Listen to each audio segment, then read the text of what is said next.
ಅರಸ ಕೇಳೈದನೆಯ ದೇವಸದೋಳ್ ಉರು ಭಯಂಕರವಾಯ್ತು. ಕದನದ ಭರದೊಳೆಡೆದೆರಹಿಲ್ಲ ವಿಶ್ರಮವಿಲ್ಲ ನಿಮಿಷದಲ್ಲಿ.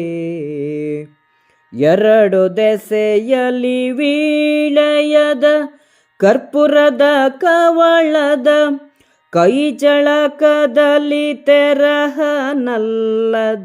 ಮತ್ತೆ ಕಾಣೆನು ಯುದ್ಧರಂಗದಲ್ಲಿ. ಭರದ ಭಾರಣೆಯಲಿ ಚತುರ್ದಶಿ ಇರುಳು ಮಗಧನ ಬಾಹು ಸತ್ವದ ಮುರಿವು ಮೊಳೆಯಿತು ಶೌರ್ಯ ಸೆಳೆದುದು ಭಯದ ಬಿಗುಹಿನಲಿ.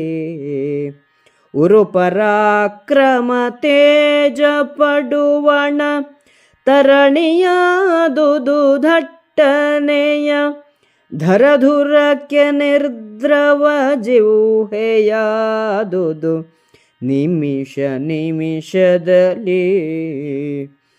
ಬೇಸರಿಕೆ ಬೇರೂರಿದುದು ಜಯದಾಸೆ ಜಾರಿತು.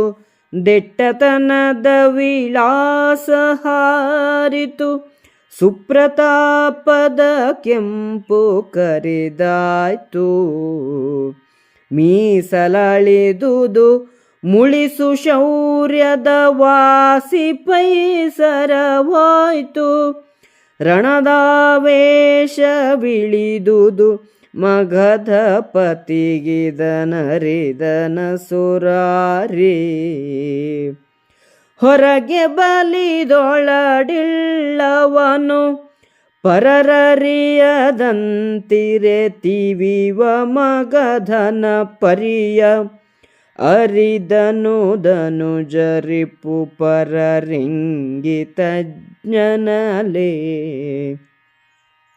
ಅರಿವುದರಿದೆ ಚರಾಚರಂಗಳ ಹೊರಗೊಳಗುತ್ತಾನಲ್ಲದಿಲ್ಲಿದನ್.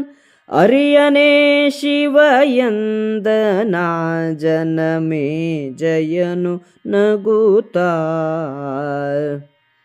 5ನೆಯ ದಿನದಿಂದ ಯುದ್ಧವು ಮಹಾಭಯಂಕರವಾಯಿತು. ಯುದ್ಧದಲ್ಲಿ ಸ್ವಲ್ಪವೂ ರೆಪ್ಪೆ ಮಿಟುಕಿಸುವಷ್ಟು ಕಾಲವೂ ಬಿಡುವು ಇಲ್ಲವಾಯಿತು. ಕರ್ಪೂರ ವೀಳೆಯವನ್ನು ಹಾಕಿಕೊಳ್ಳುವಷ್ಟು ಬಿಡುವಲ್ಲದೆ ಬಿಡುವು ಇಲ್ಲವೇ ಇಲ್ಲ ಆಯಿತು. ಹೀಗೆ ನಿರಂತರವಾದ ಯುದ್ಧವು ಭರದಿಂದ ಮುಂದುವರಿಯುತ್ತಿರಲು ಚತುರ್ದಶಿಯ ದಿನ ಜರಾಸಂಧನ ತೋಳುಗಳ ಸತ್ವವು ಮುರಿಯುವ ಮೊಳಕೆ ಕಾಣಿಸಿತು. ಅವನ ಶೌರ್ಯವು ಭಯದ ಕಟ್ಟಿಗೆ ಸಿಕ್ಕು ಸ್ತಬ್ಧವಾಯಿತು. ಅವನ ಪರಾಕ್ರಮದ ತೇಜಸ್ಸು ಪಶ್ಚಿಮದ ಸೂರ್ಯನ ತೇಜಸ್ಸಾಯಿತು. ಹೊಡೆತಗಳ ಭರಕ್ಕೆ ಅವನ ನಾಲಿಗೆ ಅಡಿಗಡಿಗೂ ಒಣಗಿತು.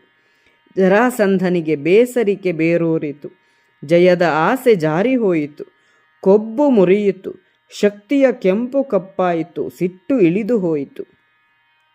ಶೌರ್ಯದ ಛಲ ಜಾರಿ ಹೋಯಿತು. ಯುದ್ಧದ ಆವೇಶ ಇಳಿದು ಹೋಯಿತು. ಶ್ರೀಕೃಷ್ಣನಿಗೆ ಇದು ತಿಳುವಳಿಕೆಗೆ ಬಂತು.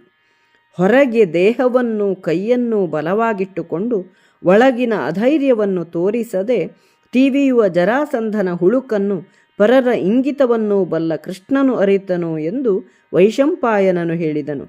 ಜನಮೇಜಯನು ನಗುತ್ತಾ, ಸಮಸ್ತ ಚರಾಚರಗಳ ಒಳಗೂ ಹೊರಗೂ ತಾನಲ್ಲದೆ ಬೇರೊಂದಿಲ್ಲ ಎಂದ ಮೇಲೆ ಕೃಷ್ಣನಿಗೆ ಇದು ತಿಳಿಯದೇ ಹೋದೀತೆ ಶಿವ ಶಿವ ಎಂದನು.